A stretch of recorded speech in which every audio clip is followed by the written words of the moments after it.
বাংলার জমিনে আল্লাহর মনোনীত দ্বীন ইসলাম থাকবে। আলহামদুলিল্লাহ নাহমাদুহু ওয়া নাস্তাঈনুহু ওয়া নাস্তাগফিরুহু ওয়া নাউযু বিল্লাহি মিন শুরুরি আনফুসিনা ওয়া মিন সাইয়্যাতি আ'মালিনা। من يهده الله فلا مضل له ومن يضلله فلا هادي له ونشهد أن لا إله إلا الله وحده لا شريك له ونشهد أن سيدنا ونبينا وحبيبنا وشفيعنا ومولانا محمدا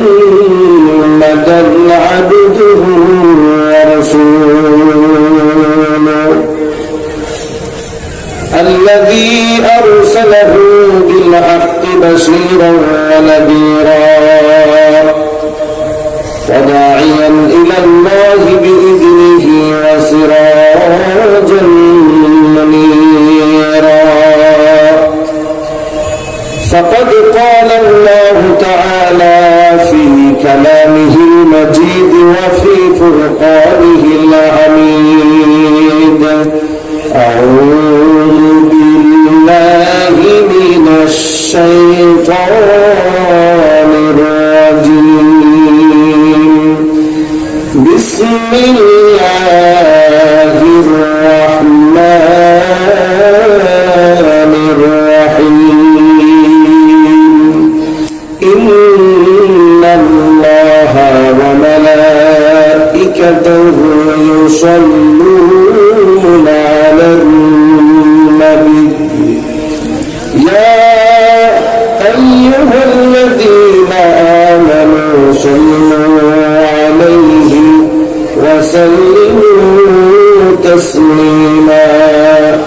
اللهم صل على محمد وعلى آل محمد كما صليت على إبراهيم وعلى آل إبراهيم إنك حميد مجيد. اللهم بارك على محمد وعلى آل محمد كما باركت على إبراهيم وعلى آل إبراهيم إنك حميد مجيد.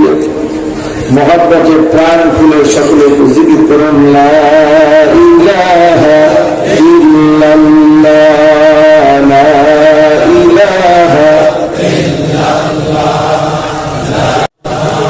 इल्लल्लाह ला इलाहा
ঐতিহ্যবাহী বরিশাল জেলার অন্তর্গত আগলঝাড়া থানাধীন বাসাইল হাফিজিয়া মাদ্রাসা ও মোহাম্মদিয়া এতিমখানার উদ্যোগে আয়োজিত 39তম ঈসা আলাইহিস সালাম উপলক্ষে 2 দিন ব্যাপী তাফসীরুল কোরআন মাহফিলের আজকের এই সমাপনী দিবসে সমাপনী অধিবেশনে সম্মানিত সভাপতি হযরতুল আল্লাহ হযরত মাওলানা আব্দুর রহমান সালেহ হাফিজাহুল্লাহ, ইমাম ও খতিব মসজিদে বাইতুর রহমত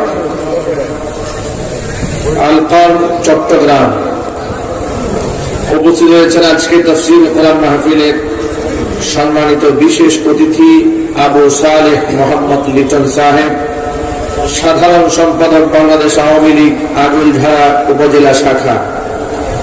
এছাড়াও আমন্ত্রিত বিশেষ অতিথি বৃন্দ, হযরত উলামায়ে কেরাম, মুরব্বিয়ান ইজম, অত্র এলাকা এবং পার্শ্ববর্তী এলাকার বিভিন্ন প্রান্ত থেকে ছুটে আসা দিনদরদী, ইমানদার, পরহেজগার, মুত্তাকি মুসলিম ভাইরা, পর্দার অন্তরালে আমাদের সকলের শ্রদ্ধা ভাজন পর্দানিশীল মা এবং বোনেরা, মহান আল্লাহ রাব্বুল আলামিনের দরবারে আলী শানে লাখ কোটি শুকরিয়া আদায় করছি যে মহান আল্লাহ তাবারক ওয়া তাআলা মুসলিম উম্মার এই ক্লান্তি লগ্নে হাজারো প্রতিকূলতাকে উপেক্ষা করে, শত বাধাকে পেরিয়ে আমাদেরকে এত সুন্দর আলোকিত পরিবেশে কোরআন মাজিদ থেকে আলোচনা শোনার সুযোগ করে দিয়েছেন। আপনারা খুশি না বেজার?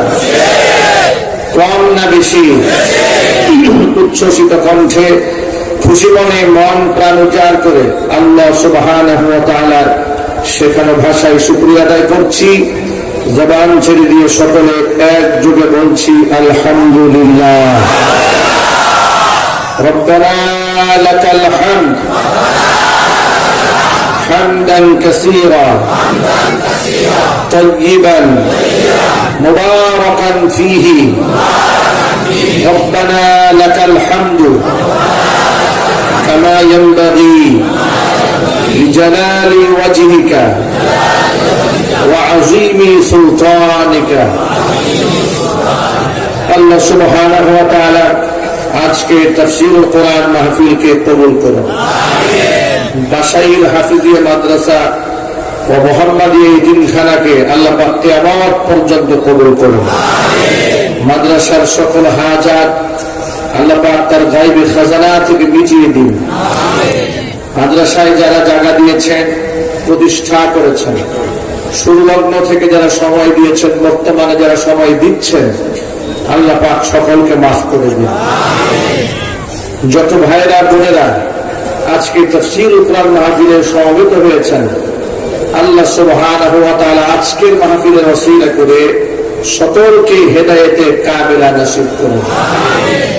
কিয়ামতের মাঝে এই আলোচনা আল্লাহ পাক আমাদের নাজাতের ওসিলা বানিয়ে দেন। মুমিনরা কোরআনের আলোচনা শুনলে ঈমান তাজা হয়। নবী করিম সাল্লাল্লাহু আলাইহি ওয়াসাল্লামকে আল্লাহ পাক বলেছেন, হে রাসূল ওয়াযাক্কির ফাইন্না যিকরা তানফাউল মুমিনিন, আপনি মানুষদেরকে নসিহত শোনান, নসিহত ঈমানদারদের ফায়দা হয়। লোকমান হাকিম তার কলিজার টুকরা সন্তানকে ডেকে ডেকে বলতেন, আলাইকা বিমুজালাসাতিল উলামা ওয়াসতামি' কালামাল হুকামা, অবশ্যই আলেমদের মজলিসে অংশগ্রহণ করাটাকে জীবনের জন্য অত্যাবশ্যকীয় বিষয় হিসেবে গ্রহণ করে নেবে। ওয়াসতামি' কালামাল হুকামা, জ্ঞানী পণ্ডিত হাকিম ব্যক্তিদের বক্তব্য শুনবে। কারণ হচ্ছে জ্ঞানী পণ্ডিত হাকিম আলেম তাদের বক্তব্যের মাধ্যমে আল্লাহ পাক মৃত আত্মাকে ঠিক সেভাবে জীবিত করে তোলেন। বৃষ্টির পানির মাধ্যমে শুকিয়ে যাওয়া জমিনকে আল্লাহ পাক যেভাবে নতুন করে জীবিত করে তোলেন। কোরআনের মাহফিলে আসলে আত্মা প্রসাদ করা হয়। মানুষেরা তাদের জীবনের লক্ষ্য এবং উদ্দেশ্য সম্পর্কে জানতে পারে। গোটা বিশ্বব্যাপী যে অনাচার চলছে, জুলুম চলছে, শোষণ চলছে, পাশবিকতা চলছে, মিথ্যা চলছে, অরাজকতা চলছে, এর পেছনে মূল কারণ হচ্ছে পৃথিবীবাসী যে উদ্দেশ্য আল্লাহ পাক তাদেরকে পৃথিবীতে পাঠিয়েছেন, সেই উদ্দেশ্য মানুষেরা ভুলে গিয়েছে। ঠিক কিনা? আল্লাহ পাক তাকে কেন পাঠালেন, কি উদ্দেশ্যে পাঠালেন, সে কথা সে ভুলে গিয়েছে। কিছুদিন আগে একজন ইউটিউবার সাধারণ জনগণের সাক্ষাৎ নিচ্ছে। এক রিক্সাওয়ালা ভাইকে জিজ্ঞেস করলেন, চাচা জীবনে কখনো নামাজ পড়েছেন, মসজিদে গিয়েছেন? বিশ্বাস করেন আমি হতবাক হয়েছে। মৃত্যুর দ্বার প্রান্তে সেই মুরব্বী বলছে, জীবনে কখনো মসজিদে গিয়েছি বলে আমার মনে হয় না। মুসলমান ইয়াং জেনারেশন, তাদেরকে মাইক্রোফোন সামনে দিয়ে জিজ্ঞেস করা হলো, শেষ নবীর নাম কি? হতবাক হয়ে তাকিয়ে আছে। বললেন কয়েকজন সাহাবীর নাম বলেন, বলতে পারলেন না। আখির জামানার নবীর নাম জানেন না, সেও মুসলমান, তাকেও আমাকে মুসলমান বলতে হবে? আর মুসলমানদের অভাবত আজকে আমরা গোটা বিশ্বব্যাপী মার খাচ্ছি। অপরাধ না করে আমাদেরকে অপরাধী সাজানো হয়েছে, আর সেটা এই জিল্লতি অবনমিত চিত্তে মাথা নত করে আমরা মেনে নিতে বাধ্য হয়েছে। বাতিলের বিরুদ্ধে মাথা চালা দিয়ে দাঁড়াতে আমরা সাহস পাই না, কারণ আমাদের মূল যে শক্তি ছিল ঈমান, আমরা সেই ঈমানটাকে হারিয়ে ফেলেছি। যদি বলতে হবে ঠিক কিনা? মিডিয়াতে দাঁড়িয়ে টুপিওয়ালাদেরকে যখন সন্ত্রাস বলে, মুসলমানরা তৃপ্তির ঢেকুর তোলে। কথা যখন কত বড় লজ্জাজনক ব্যাপার। মাদ্রাসা শিক্ষা সিলেবাস নিয়ে যখন বামপন্থীরা টকশোতে কথা বলেন, মুসলমানরা উচিত ছিল প্রত্যেকটা মুসলমান প্রতিবাদ হবে, তা না করে তৃপ্তির ঢেকুর তুলেছে। বিশ্ব মিডিয়াতে মুসলমানদেরকে সন্ত্রাসী বানানো হয়েছে। দাড়ি টুপি পরা মানুষদেরকে কি পরিমাণে হেনস্থা করা হয়েছে ভাবা যায়। 9/11 পরে পশ্চিমা বিশ্বে দাড়ি এবং টুপিওয়ালা লোকদেরকে ভিসা দেওয়া হতো না। একটা দেশের মধ্যে এন্ট্রি করতে হলে এমন ভাবে সার্চ করা হতো, তাদেরকে কি পরিমাণ মেন্টালি টর্চার করা হয়েছে, কষ্ট দেওয়া হয়েছে, বুরকা পরিহিতা নারীদেরকে কি পরিমাণ বেইজ্জত করা হয়েছে, এসব আমরা মেনে নিতে বাধ্য হয়েছে। আমাদের এই অভাবতার কেন? মুসলমান তো বীরের জাতি, সেই মুসলমান আজকে কাপুরুষ এবং ভীরু হলো কেন? এর মূল প্রতিবাদ্য বিষয় আমাদের খুঁজে বের করতে হবে। 1500 বছর আগে বিশ্বনবী মুহাম্মদ রাসূলুল্লাহ সাল্লাল্লাহু আলাইহি ওয়াসাল্লাম বলেছেন, তারাকতু ফীকুম আমরাইনি লান তাদিল্লু মা তামাসসাকতুম বিহিমা কিতাবাল্লাহি ওয়া সুন্নাত রাসূলি। তোমাদের মাঝে আমি নবী দুইটা জিনিস রেখে গেলাম, যতদিন পর্যন্ত এই দুইটা জিনিসকে মজবুত ভাবে আঁকড়ায় ধরে রাখতে পারবে, লান তাদিল্লু, আমি নবী বলে গেলাম, পশ্চিমকালেও তোমাদের পদস্খলন হবে না। একটা হচ্ছে কিতাব আল্লাহ, আল্লাহ পাকের কিতাব, আরেকটা হচ্ছে সুন্নাত রাসূলিহি, তার রাসূলের সুন্নাত। এই দুইটা জিনিসকে জীবনের জন্য অবলম্বন বানিয়ে নাও। অধিকাংশ মুসলমান আল্লাহর কোরআনকে ছেড়ে দিয়েছে। আল্লাহর কোরআন তো পড়েও না, কোরআন ধরেও না। কোরআন শরীফটাকে ইদানিং মুসলমানেরা হিন্দু ধর্মের বইয়ের মতো মনে করে। আমি ভুল বললাম নাকি? মনে করে ওদেরও একটা ধর্মগ্রন্থ আছে, আমাদের একটা ধর্মগ্রন্থ আছে, ওদের বাইবেল আছে, আমাদের কোরআন আছে, আর হিন্দুদের মহাভারত আছে, জিন্দাবিস্তা আছে, খ্রিস্টানদের ওল্ড টেস্টামেন্ট আছে, নিউ টেস্টামেন্ট আছে, আর আমাদের একটা কোরআন আছে। কি বলে? ওই সমস্ত কিতাবের মতো আমাদের কোরআন। চিল্লায় বলতে হবে, ওই সমস্ত কিতাবের মতো আমাদের কোরআন। পৃথিবীর সমস্ত ধর্মগ্রন্থগুলো একত্রিত করে মানুষের জীবনের সকল সমস্যার সমাধান বের করে দিতে পারবে না। একমাত্র গ্রন্থ এই আসমানের নিচে জমিনের উপরে, যার নাম কোরআন, মানুষের জীবনে ঘটে যাওয়ার যত প্রকার সমস্যা রয়েছে সকল প্রকার সমস্যার সমাধান দিয়ে দিতে পারে। আল্লাহ পাক বলেন, হাবিব আমার, জুড়ে জুড়ে শুধুমাত্র তিলাওয়াত করার জন্য নাজিল করিনি। তিলাওয়াত তো অবশ্যই করবেন, তিলাওয়াত করলে সওয়াব হবে। কোরআন এমন একটা গ্রন্থ, বুঝে পড়লেও সওয়াব হবে, না বুঝে পড়লেও আমল নামায় প্রতিভাবে আল্লাহ পাক 10টি করে লিখে লিখে দেবে। কিন্তু শুধুমাত্র তিলাওয়াতের জন্যই নাজিল করি নাই।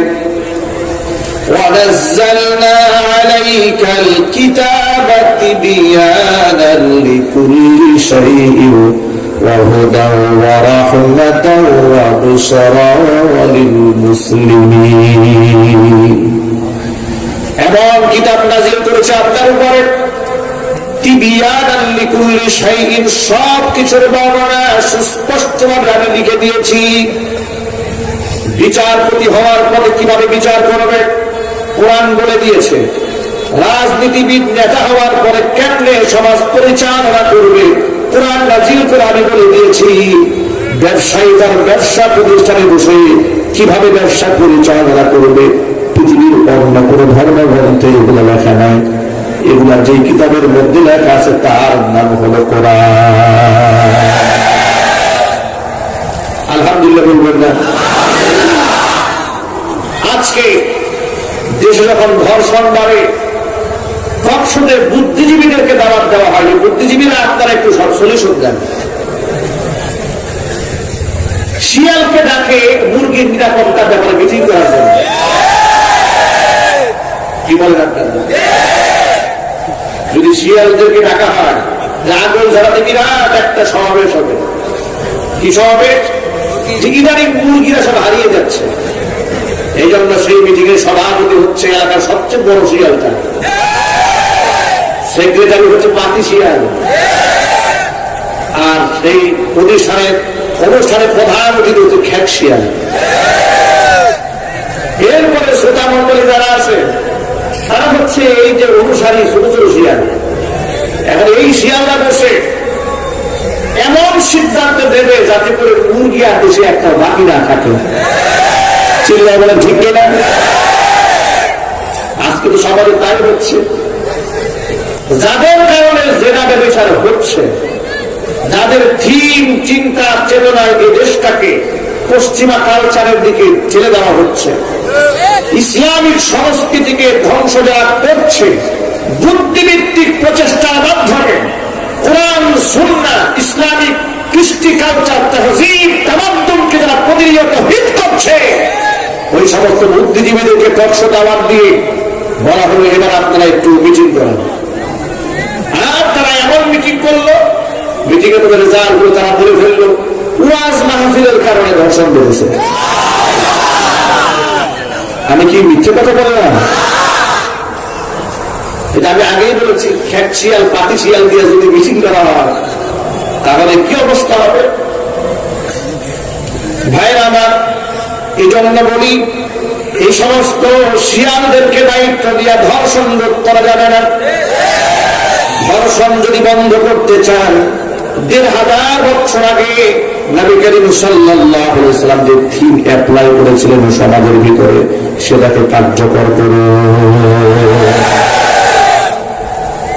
আপনারা আমার প্রশ্নের জবাব দিয়ে বলেন, যে থিম যে ফর্মুলা আল্লাহ দিয়েছেন, আল্লাহর চেয়ে দামি ফর্মুলা পৃথিবীর কোন বুদ্ধিজীবী দিতে পারবে?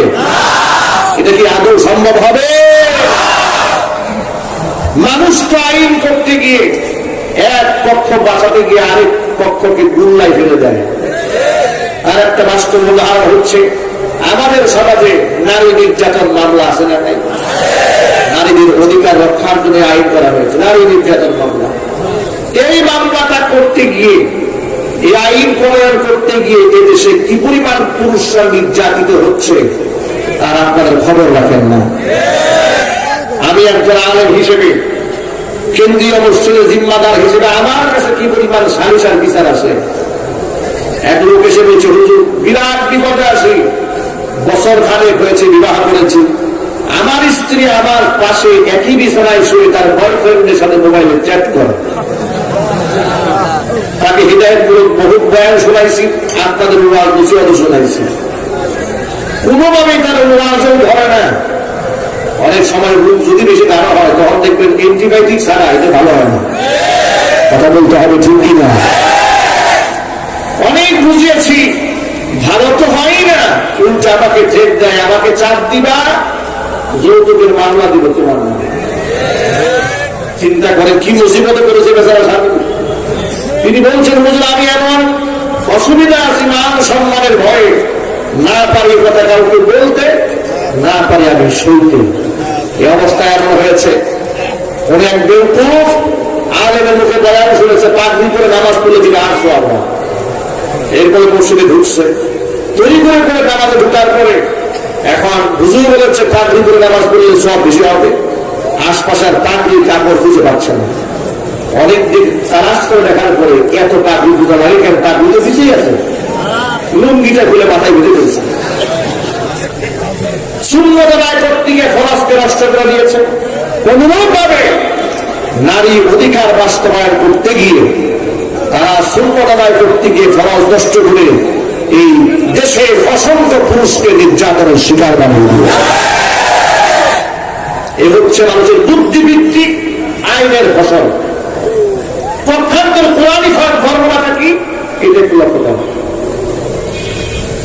আল্লাহ সুবহানাহু ওয়া তাআলা যে বিধান দিলেন তার মধ্যে ভুল থাকতে পারে না, সংশয় থাকতে পারে না।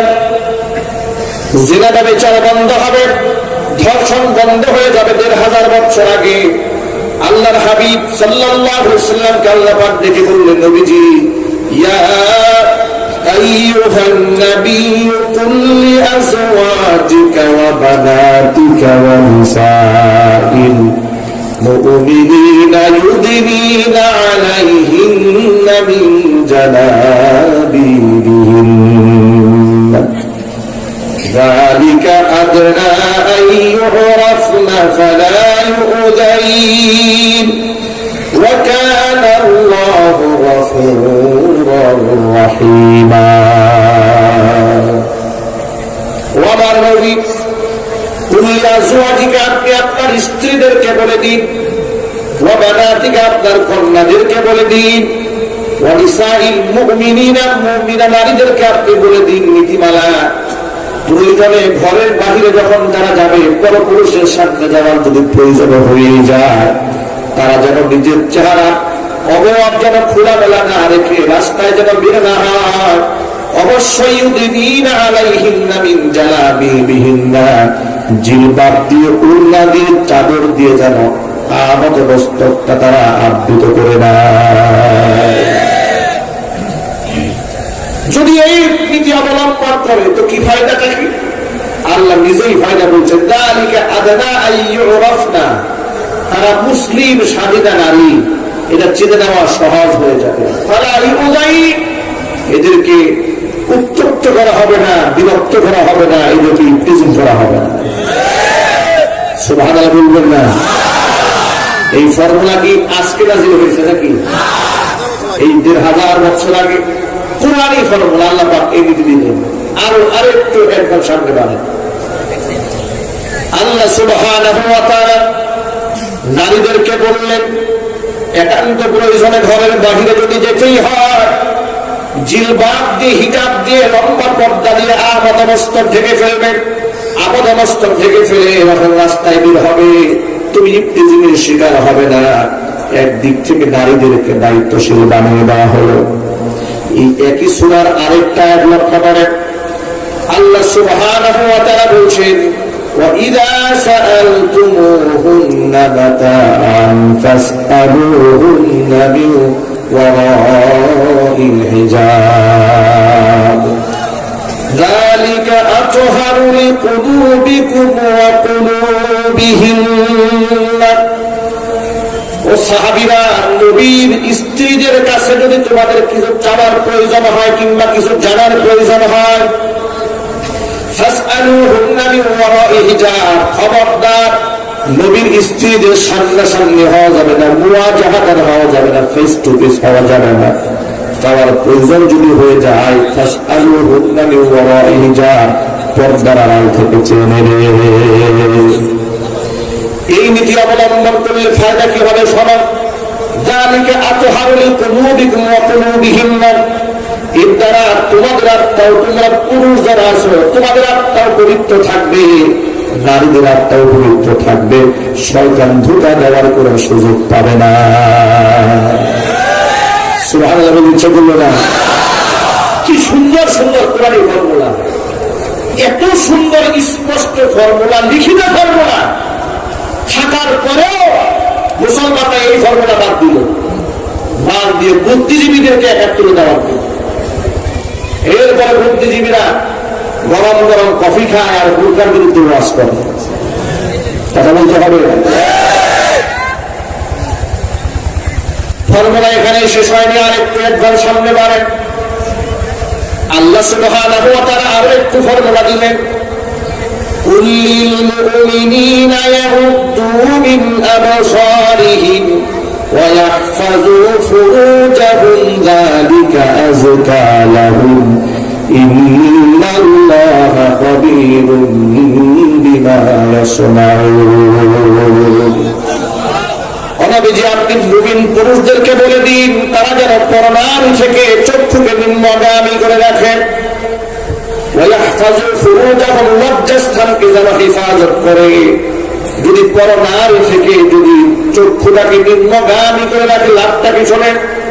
আল্লাহ সুবহানাহু ওয়া তাআলা বলছেন যালিকা আযকা লাহুম, এটা হবে আত্মশুদ্ধি করার জন্য সবচেয়ে বড় সহায়ক আমল। মনটা ভালো থাকবে, দিল আত্মা পাক থাকবে। এই ফর্মুলা বাদ দিলে আত্মা পাক থাকবে না, যত বড় বুজুর্গ হোক না কেন। আর সামনে যদি সুন্দরী নারী যায়, ঈমান আমল কোন সময় দৌড় দিবে এই বুজুর্গ নিজেও জানে না। কত দূরে বলতে হবে। যত বড় পীর হোক, যত বড় আলেম হোক, যত বড় দরবেশ হোক না কেন, সুন্দরী নারী তার সামনে আসবে, মনের মতো ওয়াসওয়াসা আসবে না। আপনার জীবনে জবাব দেন, মনে হয় কথা বলতে কষ্ট হয়, মেহেরবানি করে জবাব দিতে হবে। যত বড় বুজুর্গ হোক, তার সামনে কোন সুন্দরী রমণীর চেহারা থাকলে মনে ওয়াসওয়াসা আসতে পারে না, আসতে পারে না।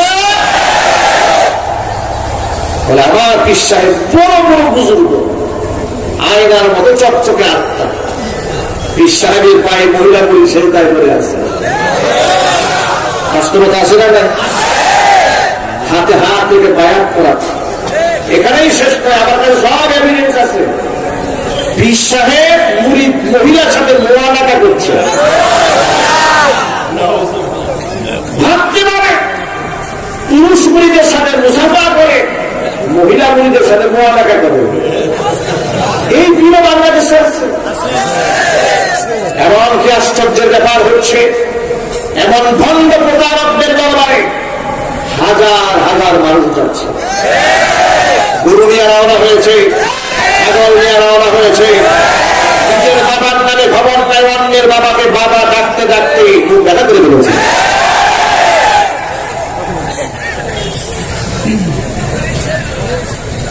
এই জন্য সাবধান হয়ে যান। কোরআনী ফর্মুলা যে ব্যক্তি মানে না, সে তো পীর নয়, সে হলো শয়তান। আগে দেখতে হবে আমার আল্লাহ কি বললেন, আমার রাসূল কি বললেন, আমার আল্লাহ দেওয়া জীবন ব্যবস্থা, জীবন বিধান, দিক নির্দেশনা, আমার নবীর দেওয়ার তরিকা বাদ দিয়ে যারা তরিকা বানিয়েছে, এটা তো পীরের তরিকা না, এটা হলো শয়তানের তরিকা, এটা জাহান্নামীদের তরিকা। চিল্লায় বলো ঠিক কি না? সিলেটে লাল শালু করা এক তথাকথিত ভদ্রলোক পীর সাহেবকে সাংবাদিক জিজ্ঞেস করলে, আপনি যে লাল জামা পরলেন, লাল লুঙ্গি পরলেন, এটা তো পুরুষের পোশাক না, আপনি কেন বললেন? বলে এটা আমার চিশতিয়া তরিকার বাবার কাছ থেকে শিখেছি।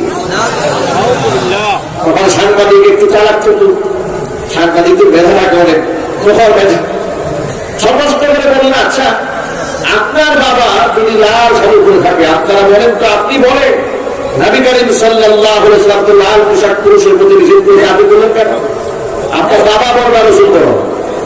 এই কথা বলার পরে এখানে কবি দিল, এখন চুপ হয়ে গেছে, কোন জবাব নাই। মনে রাখবেন, নোংরামি, অশ্লীলতা, বেহায়াপনার কোন স্থান ইসলামে নাই। কোন গাঁজা বাবা, কোন পাগলা বাবা, কোন লেমটা বাবার স্থান ইসলামে নাই। ইসলামের ইতিহাসে বৈরাগ্যতাকে হারাম করা হয়েছে। ইসলামের ইতিহাসে নবী করিম সাল্লাল্লাহু আলাইহি সাল্লাম এমন পবিত্র জীবন যাপন করেছে, সাহাবায়ে কেরাম বলেছেন রাসূলের সাথে মুসাফা করলে ঘন্টার পর ঘন্টা হাত থেকে বেশ করে ধার বের হতো। আজকে সেই নবীর উম্মত পায়খানা করে পানি নেয় না, বুজুর্গ হয়ে গেছে। গাঁজা টানতেছে পীর সাহেব স্বয়ং নিজে। কুমিল্লাতে নাম দেওয়া হয়েছে বিড়ি বাবা। আল্লাহর কসম, একটা শব্দ মিথ্যা করছেন, এ কথা রেকর্ড হচ্ছে।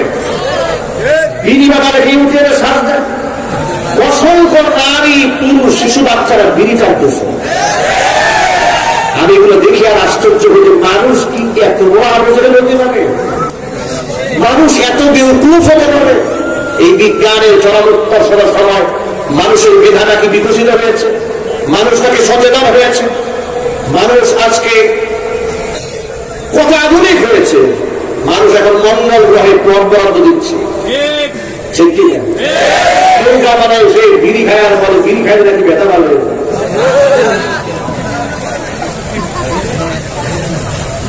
সাংবাদিক বললেন এই বিড়ি খাচ্ছেন কেন? দেখায় বলে স্যার এই দেখেন পায়ের মধ্যে কাটা ছিল, এখানে এই কাটা ভালো হয়ে গেছে। সাংবাদিক বলে দেখি নাকি পা উঁচা করে, কাটা উঁচা করছে, কাটা ডাকতে দাগ না, এর মানে বিড়িতে দাগ উঠে গেছে। দেখেন এদেরকে টাকার বিনিময়ে বসানো হয়েছে। রাস্তার মোড়ে মোড়ে এদেরকে মাসে 5,000 10,000 করে টাকা বেতন। তোর কাজ হলো একটা মানুষ আসলে দোষ দিতে আমার ক্যান্সার শুধু ভালো হয়ে গেছে। মানুষ শুনবে বিরাট বাবা, কিন্তু মারাত্মক রাষ্ট্র বাবা। শিশু বাচ্চাদেরকে বিড়ি খাওয়ানো হচ্ছে, যখন সাংবাদিক বললেন বাচ্চাদেরকে বিড়ি খাওয়াচ্ছেন কেন? এই বাচ্চাদের অসুবিধা হবে, তাই বাচ্চা বিড়ি খাইতে না পারলে পানির সাথে পুরাইয়া এই বিড়ির ভিতরে যে আপনার জব্দাগুলো মতো থাকে না, তামাকগুলো বাচ্চাদেরকে খাওয়াই দিচ্ছে। এই ইমান বিধ্বংসী, রাষ্ট্র বিদ্রোহী, দেশের মধ্যে বিশৃঙ্খলা সৃষ্টিকারী এই সমস্ত মানুষ যদি বলি হয় আর পীর হয়, তো শয়তানের মুরিদ কেন? এসব ভণ্ডামি আর প্রতারণা বন্ধ করতে হবে। চিল্লাগুলো ঠিক না?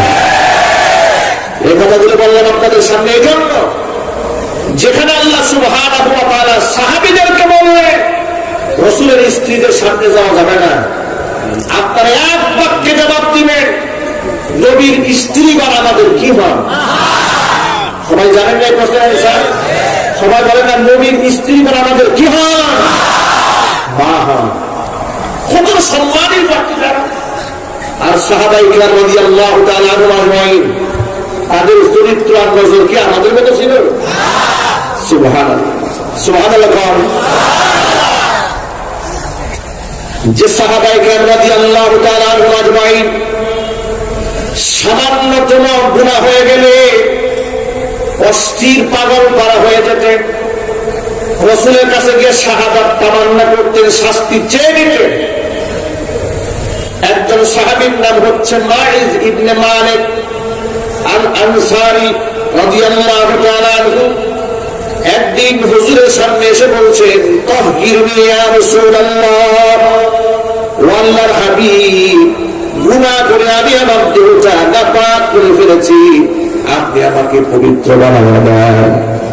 হুজুর বললেন, ওয়াইহা, দূর হয়ে যাও আমার সামনে থেকে, ওয়াস্তাগফিরিল্লাহ ওয়া তুবু ইলাইহি, আল্লাহর কাছে ক্ষমা চাও, আল্লাহর কাছে তওবা করো।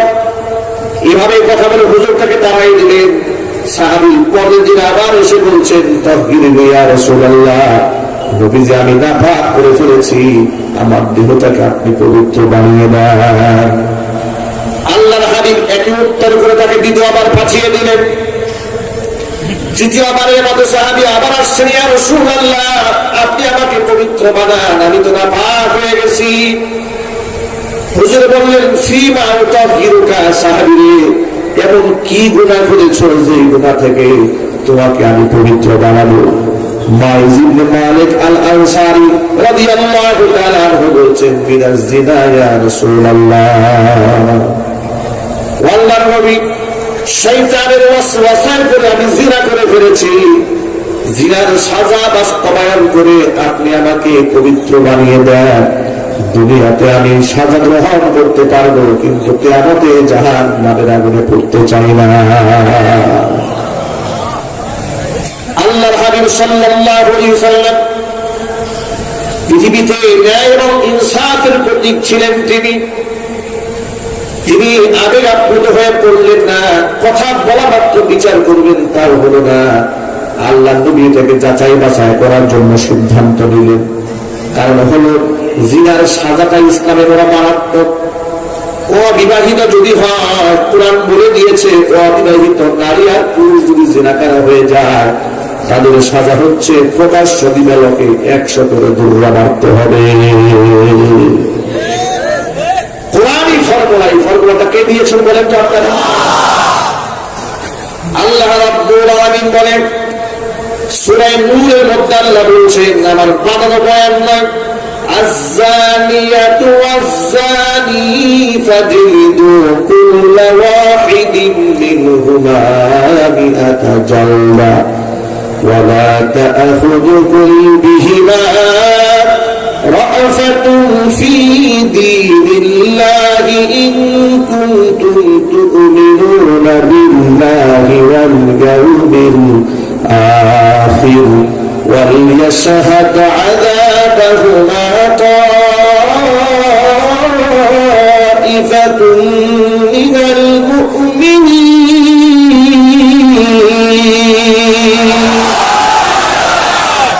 আল্লাহ রাব্বুল আলামিন বলেন, অবিবাহিত নারী পুরুষ যদি জিনা ব্যভিচার করে ফেলে, অপকর্ম করে ফেলে, সাক্ষ্য প্রমাণ যদি মিলে যায়, তাহলে তাদের ব্যাপারে নমনীয় হওয়ার কোন সুযোগ নেই। আল্লাহু আকবার। আল্লাহ বলছেন সাক্ষ্য প্রমাণ পাওয়া গেল, জিনাকার অবিবাহিত নারী পুরুষ, খবরদার লা তাখুযুকুম বিহিমা রাফাতুন ফি দীনিল্লাহ। আমি আল্লাহর দ্বীন বিধান কার্যকর করতে গিয়ে এদের এই জিনাকার নারী পুরুষের প্রতি যেন দিলের মধ্যে মায়া সৃষ্টি না হয়। যদি একজন জিনাকারকে মায়া দেখাও, শত জিনা সমাজে সৃষ্টি হবে। আমি আশ্চর্যান্বিত হয়ে যায় যখন দেখি ধর্ষকের পক্ষেও আইনজীবী কোর্টে দাঁড়িয়ে যায়। এটা অত্যন্ত লজ্জাস্কর ব্যাপার। আমার এই কথাগুলো রেকর্ড হচ্ছে, অসংখ্য আইনজীবীরা এই বক্তব্য শুনতে পাচ্ছেন। আমি আমার আইনজীবী ভাইদেরকে অনুরোধ জানাচ্ছি, আইন উপাধি আপনার পেশা, খবরদার এই পেশার দায়িত্ব পালন করতে গিয়ে নিজের পরকালকে বরবাদ করবেন না। কোন জিনাকারের পক্ষে কোন উকিল মুসলমান দাঁড়াতে পারে না, চিল্লায় বলেন ঠিক কিনা?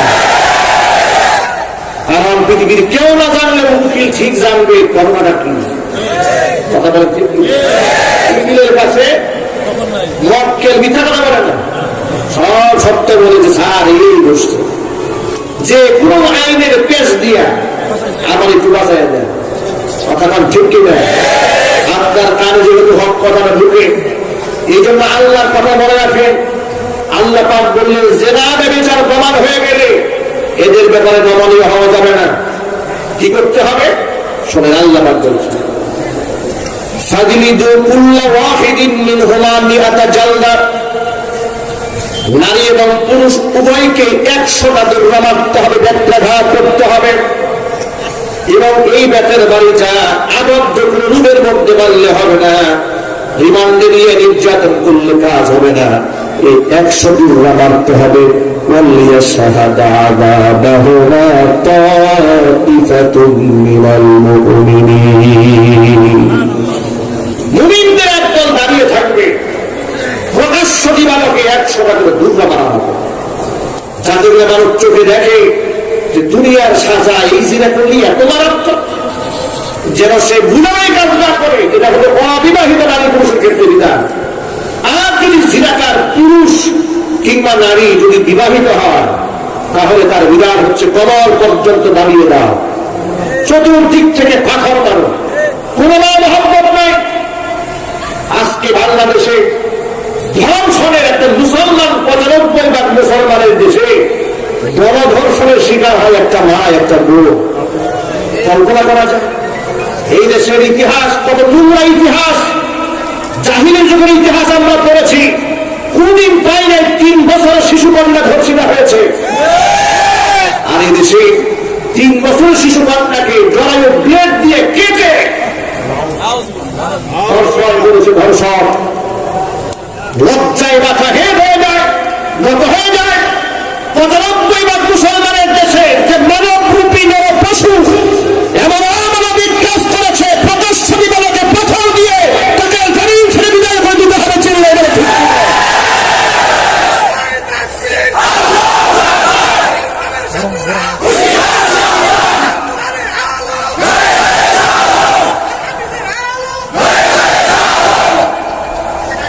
আমরা যখন বিভিন্ন মাহফিলে কোরআন কারীমের এই বিধানগুলো বাস্তবায়নের পক্ষে কথা বলি, তখন এদেশের তথাকথিত মুক্তমনা, তথাকথিত সুশীল আছে না নাই? যদি বলতে হবে আছে না নাই? বুদ্ধি ছাড়াই সব চুল করে যায়, পাকে রুশির মতো চুল হয়ে যায়। আর টেলিভিশনে বসে আমাদের বিরুদ্ধে যত বলৎকরণ করার করে, পত্রিকায় যা লেখা লেখে বলে সব যে মৌলবাদ মৌলবাদ মৌলবাদ। ভাইরা, এই জন্য বলি, শান্তি যদি চান আমাদেরকে মৌলবাদ গালি না দিয়া মুসলমানের ঘরে যেহেতু জন্ম হয়েছে, আল্লাহর কোরআন সমাজে বাস্তবায়ন করে আন্দোলন করব।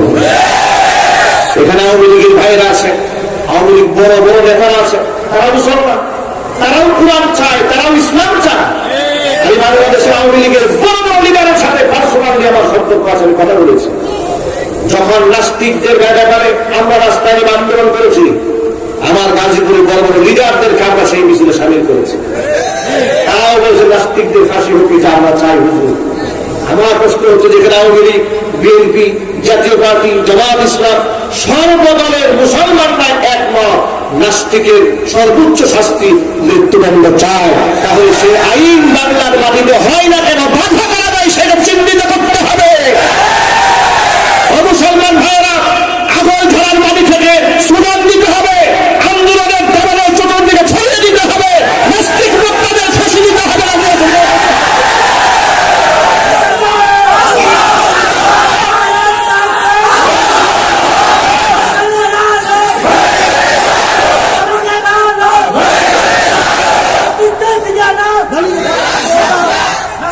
অবাক করা বিষয় হচ্ছে, অবাক বিস্ময়, আমি অবাক হয়ে যাই। এদেশে এত রক্ত দিলাম আমরা, এত জেল জরিমানা খাটলাম, আলেমরা আজ পর্যন্ত কারাগারে আছে রাসূলের পক্ষে কথা বলার কারণে। অভিজিৎ রায় গুলাঙ্গা আল্লাহ রাসূলকে গালি দিয়েছে, নবীর স্ত্রীদেরকে এমন অসভ্য ভাষায় গালি দিয়েছে, এটা আপনি শুনলে আপনার কলিজা মারাবে না, যদি সরিষা দ্বারা পরিমাণ ইমান থাকে।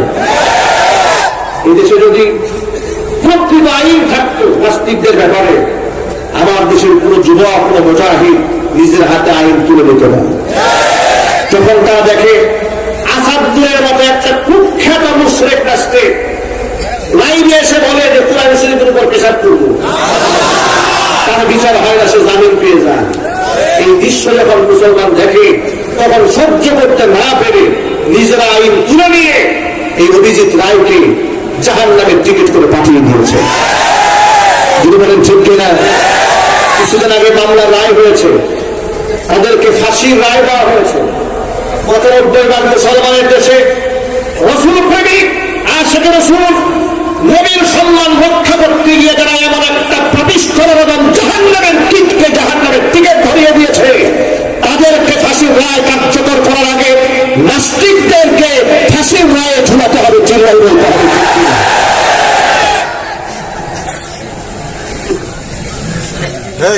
আমি আমার সকল ভাইদেরকে বলি, ভাইয়েরা আমার, কোরআনী ফর্মুলা যদি অ্যাপ্লাই না হয়, সারাটা জীবন ভর যদি মসজিদে বসে বসে আল্লাহর কাছে দোয়া করি, আল্লাহ ধর্ষণ মুক্ত সমাজ দাও, ধর্ষণ মুক্ত সমাজ দাও, বিলাস শরীফ করে দেশে যত মিষ্টি আছে সব যদি খায়া ফেলায়, এই সমাজের মধ্যে শান্তি হতে পারে না।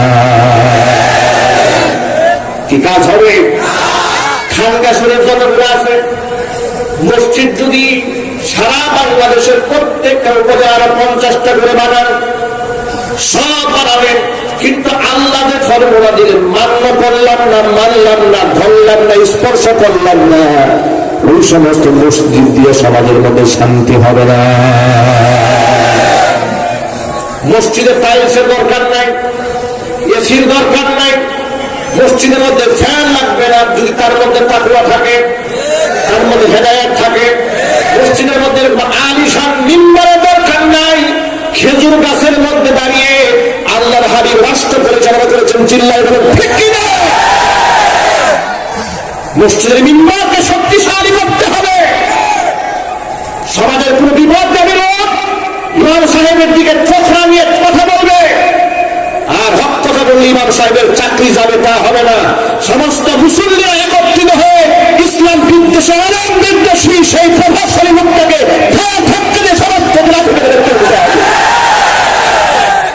সবার ভালো হবে, দেশ ভালো হয়ে যাবে।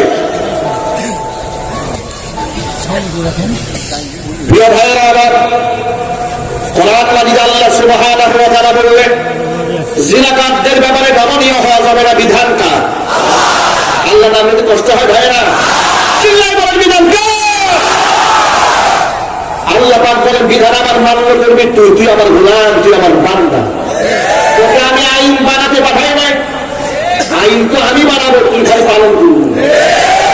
আর এখন সব বাংলাদেশে আইন জীবী আইন অজ্ঞ হয়ে বসে আছে, এদেরকে আইন অজ্ঞ বলা যাবে না, আইন যোগ অজ্ঞ,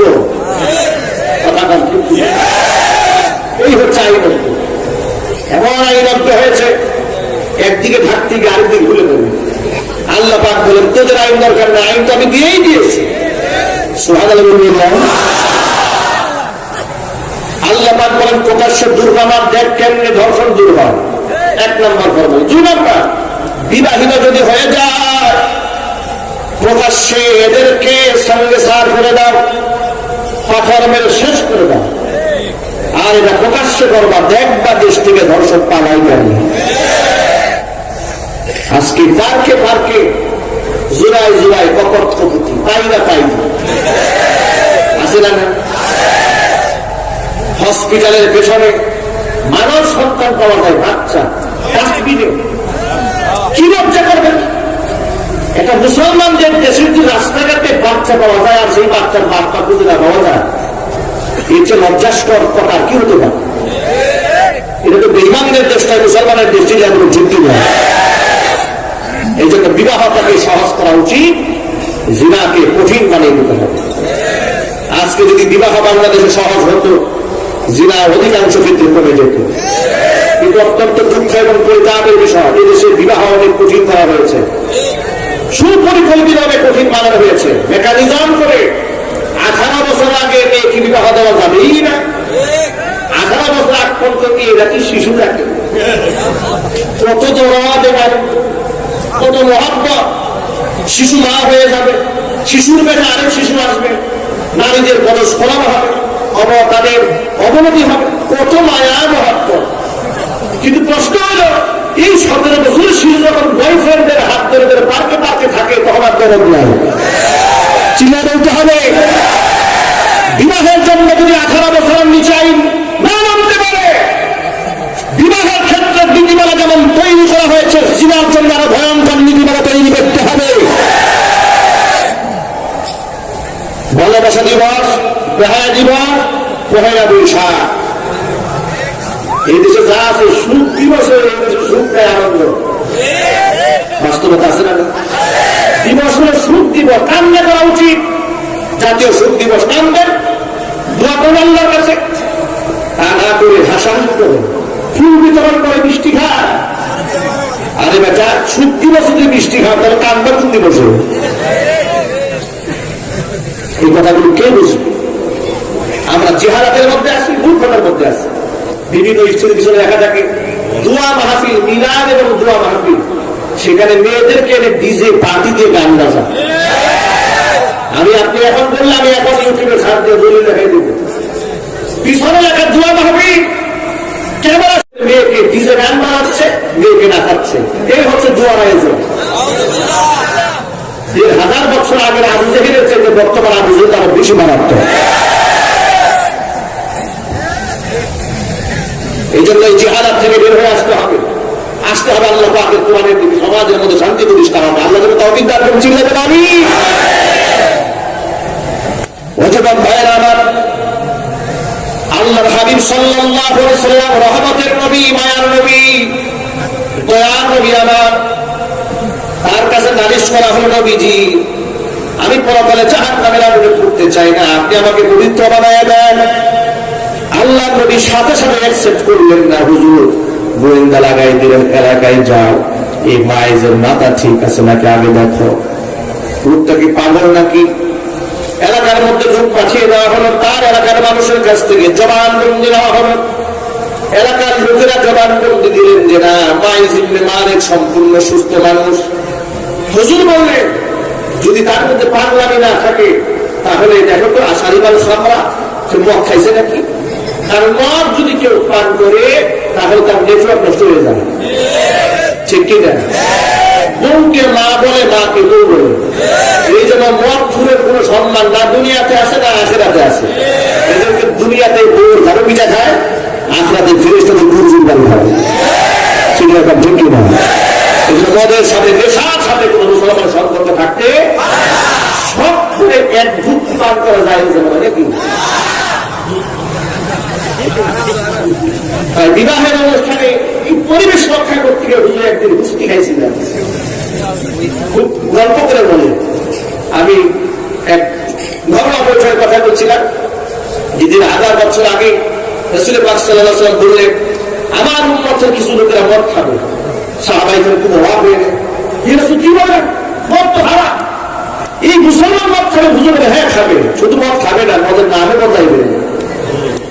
মদের নাম বদলায় এখন দেখেছে কোল্ড ড্রিঙ্কস, হট ড্রিঙ্কস, এরপরে আরো নাম দিয়েছে হুস্কি, বিয়ার।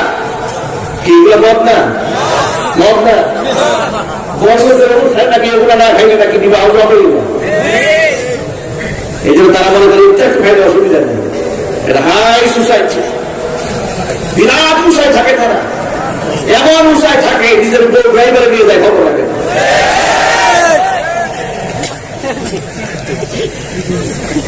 গাজীপুরের বহরান শিল্পপতি এমন এক বাড়ি বানিয়েছে, চতুর্দিকের লোকেরা বাড়ি দেখতে আসতো, এত সুন্দর বাড়ি আমি দেখেছি, সে বাড়িতে আমি গিয়েছি, সবাই অবাক হতো, কি বিরাট করুন জিন্দগিটা, এত সুন্দর বাড়ি, এত সুন্দর গাড়ি। কিছুদিন পরে শোনা গেল এই লোকটা বউয়ের উড়না দিয়ে ঘরের মধ্যে ফাঁসিতে রক্ষেছে, মরে নাই, বেঁচে গিয়েছে। জানতে পারলাম কারণটা কি, এত সুখী মানুষ, গোটা দেশের মধ্যে তাকে সুখীদের সম্মান করা যেতে পারে, এরকমই মনে হয় দূর থেকে। এই লোকের গলায় ধরে দিল কেন? শুনতে শুনতে শুনতে পেলাম এই লোকের বউ ড্রাইভারের সাথে লাগছে, মনের দুঃখে ফেরার সাথে ঝুলছে। বাস্তবতা বড় কঠিন, মনে রাখবেন। টাকা, সম্পদ এগুলা সুখের উপকরণ, তবে সুখের মালিক নয়। সুখের মালিককে মালিককে যার কারণে একজন রিক্সাওয়ালা ঘরের মধ্যে এমন নাক ডাকে ঘুমায়, রাস্তাঘাটে বাস চলে, ট্রাক চলে, দেখবেন রাস্তার পাশে কাঁথা একটা নিয়ে বালিশ নিয়ে, বালিশ তো না, ইট মাথা দিয়ে ঘুমাচ্ছে। আমি রাতে মাহাদির করে ঢাকা শহর যখন ব্যাক করি, বিভিন্ন শহরদের চলি, পাশে কিভাবে ঘুমাচ্ছে, কিভাবে সম্ভব একটা মানুষ এখানে ঘুমাচ্ছে, কিন্তু আল্লাহ পাক ওকে ঘুম পাড়িয়ে দিয়েছে। সুবহানাল্লাহ। কত এসি থাকে, হ্যাঁ, এত সুন্দর ডেকোরেশন করা রুম, এত তুলতুলে বিছানা, ঘুম আসে না, ট্যাবলেট 1 টাকায় 2 টাকায় 3 টাকা, রুম নাই। অনেকদিন আগের কথা, ঢাকাতে একটা বড় অনুষ্ঠানে মাদ্রাসা ছাত্রদেরকে এক বড় লোক দাওয়াত দিলে, সেখানে আমরা গেলাম। যাওয়ার পরে খানা খেতে বসছি বড় এক ডাইনিং টেবিলে। তো খাবার মধ্যে মেজবান তিনি তো মেহমানদের সাথে সামিল হবেন, এটা সুন্নাত। আমরা তাকে বললাম যে আপনিও আমাদের সাথে সামিল হন। তিনি বলেন হুজুর আপনাদেরকে যা দেওয়া হয়েছে এটা আমার খাওয়া যাবে না, এটা খাওয়া সম্ভব নয়, এটা অসম্ভব খান। আমি বললাম না আপনার একটু খান। তিনি বললেন যে হুজুর আপনাদের এত বিরাবিরি করছে, তা আমি সামিল হচ্ছে, আমার জন্য স্পেশাল একটা মেনু আছে, মনে মনে ভাবলাম বিরাট বড় লোক না জানি কি খায়, বিরাট মেনু দিয়ে না জানি কি খায়। মেনু নিয়েছে এতটুকু না, 700 টাকা 100 টাকা চালের যাও নিয়ে আসছে, সাদা যাও সামনে এটা নিয়ে আসছে, একটু পানি নিয়ে আসলো আর কিছু সবজি নিয়ে আসলো আর বলল হুজুর এই হচ্ছে আমার মেনু। ডাক্তার বলেছে এর থেকে বেশি খাবি তো বলবি। গরিব ছেলে মেয়ে খাচ্ছে, জন্মের খাবার রান খায়, মুরগির রান টান দিয়েছে ওর সামনে। এটা হচ্ছে আল্লাহ পাকের নিজাম, মেকানিজম। এটাকে মাথা ঠান্ডা মাথায় বুঝতে হবে। মন চাইলে যে জন্মের ঘরে খাবে তার সুযোগ নাই। মানুষের লোভ বেশি কিন্তু দেহের চাহিদা কম, চোখের নেশা বেশি, ঠিক কিনা?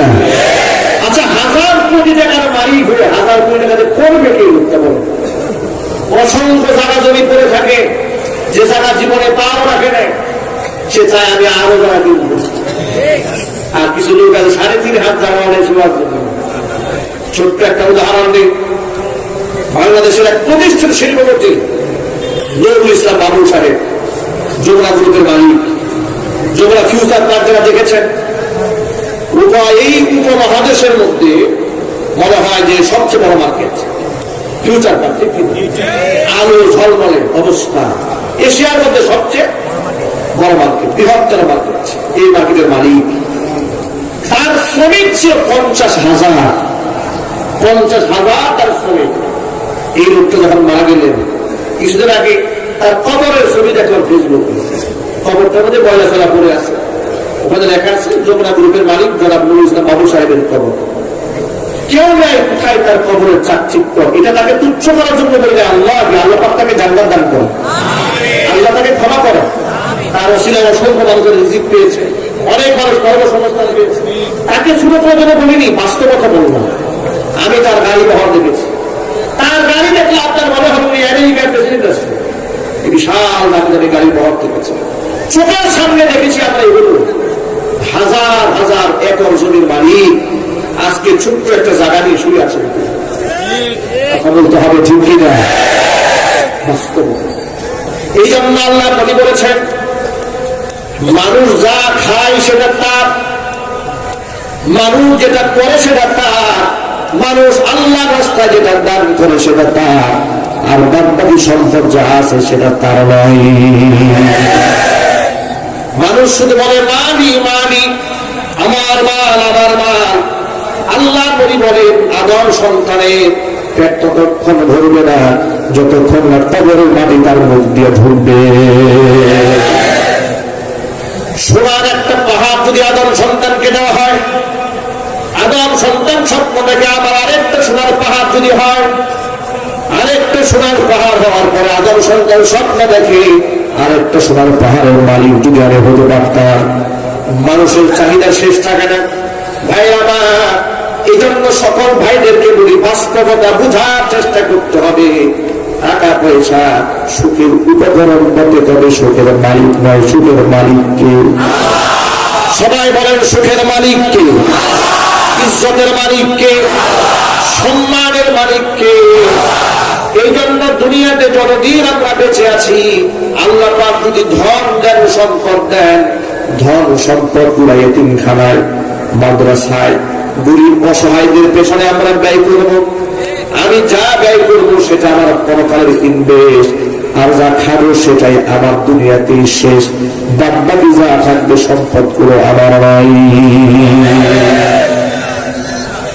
বিধবাকে সাহায্য করেন, এতিম বাচ্চাদেরকে সাহায্য করেন। আমার ধর্ম শুধু আমাকে নামাজের কথাই বলেনি, নামাজ রোজার কথা যেভাবে বলেছে, অসহায় মানুষের পাশে দাঁড়াতে বলেছে।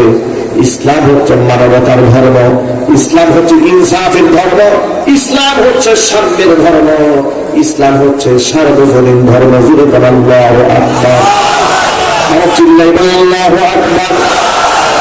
যুবক ভাইরা আমার, নবী করিম সাল্লাল্লাহু আলাইহি ওয়াসাল্লাম এই ইসলাম দিয়ে কয়লার টুকরা গুলাকে ধরে ধরে হীরার টুকরা বানিয়ে দিয়েছিলেন। যার কারণে মাইজ ইবনে মালিক আল আনসারী রাদিয়াল্লাহু তাআলা আনহুর মতো ব্যক্তি নিজের মৃত্যু নিজে তামান্না করে নিচ্ছে। আল্লাহর হাবিব আপনি আমাকে পবিত্র বানান, দুনিয়াতে আমি আমার মৃত্যু মেনে নিতে পারি কিন্তু জাহান্নামের আগুনে পড়তে রাজি নই। প্রিয় যুবক ভাইয়েরা আমার, আল্লাহর হাবিব সাল্লাল্লাহু আলাইহি সাল্লাম বললেন, দেখো তো মদ পান করেছে নাকি? সাহাবায়ে কেরাম মুখের মধ্যে নাক লাগায় চেক করলেন যে না নবীজি, লোকটা মদ পান করেনি, লোকটা সম্পূর্ণ সুস্থ। আল্লাহর হাবিব সাল্লাল্লাহু আলাইহি ওয়াসাল্লাম যখন সম্পূর্ণ নিশ্চিত হলেন যে লোকটা জিনা করেছে, তখন আল্লাহর নবী তাকে কোমর পর্যন্ত দাবিয়ে পাথর মেরে হত্যা করার নির্দেশ দিলেন। সাহাবায়ে কেরাম রাদিয়াল্লাহু তাআলা আনহুম আজমাইন তাদের তাকওয়া, তাদের পরহেজগারিতা আল্লাহর কাছে কত উন্নত মানের ছিল, আল্লাহর কাছে কত মাহবুব তারা ছিল, যার কারণে আল্লাহ পাক বলেছেন, ওয়াইদা কিলা লাহুম আমিনু কামা আমানান নাস ক্বালু ওয়া নু'মিনু কামা আমানাস সুফাহা। মদিনার মুনাফিকদেরকে যখন বলা হতো ঈমান আনো, সেই রকম যেভাবে সাহাবীরা এনেছে, আমানান নাস মানে আই আমানাস সাহাবা, সাহাবীদের মতো ঈমান আনার নির্দেশ দিয়েছেন কে? তাহলে সাহাবায়ে কেরামের ঈমান, সাহাবায়ে কেরামের আমল, তাদের অন্তরাত্মা, তাদের মর্যাদা আমাদের মতো সাধারণ মানুষের মতো নয়। ওই সমস্ত সাহাবীদেরকে আল্লাহ পাক বললেন, খবরদার, কিছু চাওয়ার প্রয়োজন হলে নবীর স্ত্রীদের সামনে যাওয়া যাবে না। এমন ব্যক্তিদেরকে আল্লাহ পাক বললেন নবীর স্ত্রীদের সামনে যাওয়া যাবে না। আর আমার দেশে কথা বলি, সুশীল সমাজ, যখন আমরা পর্দার কথা বলি, পানিশনের কথা বলি, যে মা বোনদেরকে, আমার মায়েরা বোনরা শিক্ষিত হবে, তারা ডাক্তার হবে, ইঞ্জিনিয়ার হবে, অসুবিধা আছে নাকি? নারীদের শিক্ষার প্রয়োজন নয়? গাইনি বিশেষজ্ঞ যদি নারী না হতো, এই আমার মা জাতির কি অবস্থা হতো? ঠিক কিনা? আমি হসপিটালে গিয়ে এটা ফিল করি, আমাদের স্ত্রী সন্তানদের কিনে যখন হসপিটালে যায়, বাচ্চা হওয়ার সময় গাইনি ডাক্তারের কত বেশি প্রয়োজন হয়ে দাঁড়ায়। মা বোনরা শিক্ষিত হবে, ইসলাম অবধারিত করে দিয়েছে। ইসলাম শুধু পুরুষকে শিক্ষিত হতে বলেনি, তলাবুল ইলমি ফরিদাতুন আলা কুল্লি মুসলিমিন ওয়া মুসলিমা, প্রত্যেকটা নরনারীকে ইলম শিক্ষা করা আল্লাহ পাক ফরজ করে দিয়েছেন। সুবহানাল্লাহ। তবে শিক্ষার নিজামটা, তরিকাটা, পদ্ধতিটা কোরআন সুন্নাহ মোতাবেক হতে হবে। কি বলেন, ঠিক কি না? আমার মেয়ে স্কুল, কলেজ, ইউনিভার্সিটি, বিশ্ববিদ্যালয়ে যাবে, পর পুরুষের সাথে ঠাসাঠাসি করে এক জায়গায় বসবে না। ইসলাম বলে দিয়েছে, খবরদার, নারীদের জন্য আলাদা ব্যবস্থা করে দাও, পুরুষের জন্য আলাদা ব্যবস্থা করে দাও। যত বড় ভালো মানের মানুষ হোক না কেন, নারী পুরুষ একসাথে যখন থাকবে, তার ভিতর থেকে একজন ঢুকবে, তার নাম কি? আরো বলে আপনি বলবেন, হুজুর আমার কোনো দোষ নাই, দোষটা কার? মাঝখানে ঢুকবে। হুজুর বলেন, লা ইয়াখলুওয়ান্না রাজুলুন বিইমরাআতিন ইল্লা সালিসুহুমা শাইতান। দুজন নারী পুরুষ একাকিত্বে বেগানা নারী যেখানে বসে, মাঝখান দিয়ে একজন ঢোকে, তার নাম হচ্ছে শয়তান। এই শয়তান যতক্ষণ পর্যন্ত এদেরকে জিরার মধ্যে মুক্তরা না করে, এদের কিছু ছাড়ে না। এটা আমি বলি নাই, এটা রাসূল পাক সাল্লাল্লাহু আলাইহি ওয়াসাল্লাম বলেছেন। নবীজির ফরমান সমাজে অ্যাপ্লাই করে। এই কথাগুলো বলে আমি আপনাদেরকে যে মেসেজটা দিতে চাই, এবার লক্ষ্য করেন। এসব মেসেজ হলো কোরআনের, এসব মেসেজ হলো হাদিসের। আরেকটা ছোট্ট মেসেজ দিয়া নেই। আল্লাহ নবী সাল্লাল্লাহু আলাইহি সাল্লামের অন্ধ সাহাবী আব্দুল্লাহ ইবনে উম্মে মাকতুম রাদিয়াল্লাহু তাআলা আনহু এলেন। এমন সময় নবীজির দুজন স্ত্রী হুজুরের সামনে দাঁড়িয়ে আছেন। আল্লাহর হাবিব বললেন, ইহতাজিবা আনহু, তার থেকে তোমরা পর্দা করো। তখন রাসূল পাক সাল্লাল্লাহু আলাইহি ওয়াসাল্লামের স্ত্রী বললেন, হে রাসূল, উম্মে আব্দুল্লাহ ইবনে উম্মে মাকতুম তো মাতৃগর্ভ থেকে অন্ধ, আলাইসা হুয়া আমা, সে তো অন্ধ, লা ইউবসিরুনা ওয়া লা ইয়ারিফুনা, আপনার সামনে দাঁড়ালে অসুবিধা নেই, সে তো আমাদেরকে দেখবেও না, আমাদেরকে চিনবেও না। হুজুর বললেন, আব্দুল্লাহ ইবনে উম্মে মাকতুম অন্ধ, ঠিক আছে, আফা আমিয়া ওয়া আনতুমা, তোমরা কি অন্ধ নাকি? তোমরা কি দেখবে না? পর্দার ভেতরে চলে যাও। সুবহানাল্লাহ। এভাবে সমাজ বিনির্মাণ করে দেশ থেকে জেনা, ব্যভিচার, ইফতিজিং, ঝাঁটা পিটাই করে বিদায় করে দিয়েছিলেন বিশ্বনবী মুহাম্মদ রাসূলুল্লাহ সাল্লাল্লাহু আলাইহি ওয়াসাল্লাম। আমি আমার সকল যুবক ভাইদেরকে বলছি, এজন্য দায়িত্বশীল সকলকে হতে হবে। পুরুষ যারা আছে তাদের দায়িত্ব আছে, নারী যারা আছে তাদের দায়িত্ব আছে। আমাদের দায়িত্ব হচ্ছে চক্ষুকে নির্মগামী করে রাখবো, আমার মা বোনদের দায়িত্ব হচ্ছে বেপরদায় রাস্তায় তারা বের হবে না। আর পুরুষ যারা আছে আমাদের আরেকটা বড় দায়িত্ব হচ্ছে আমাদের অধীনস্থ মা বোনদেরকে বেপরদায় রাস্তায় আমরা ছাড়বো না। আমরা বলি ইনশাআল্লাহ। রাজি আছেন? কোন কোন ভাই রাজি আছেন? হাত দেখতে চান। আল্লাহ তুমি আমাদের সকলকে আমল করার তৌফিক দান করো। আল্লাহ তুমি আমাদের মা বোনদেরকে কবুল করো। আল্লাহ তুমি আমাদের জিন্দেগির গুনাহ মাফ করো। আল্লাহ শিরক মুক্ত, বিদআত মুক্ত, কুফর মুক্ত সমাজ বিনির্মাণের তৌফিক আল্লাহ পাক তুমি আমাদেরকে দান করো।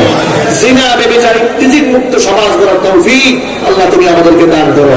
কিয়ামতের মাঠে নবী করিম সাল্লাল্লাহু আলাইহি ওয়াসাল্লামের সাথে আল্লাহ পাক আমাদের হাসর নসিব করান। আল্লাহ পাক আমাদের জান্নাত নসিব করান। চিল্লা বলেন আল্লাহুম্মা আমিন।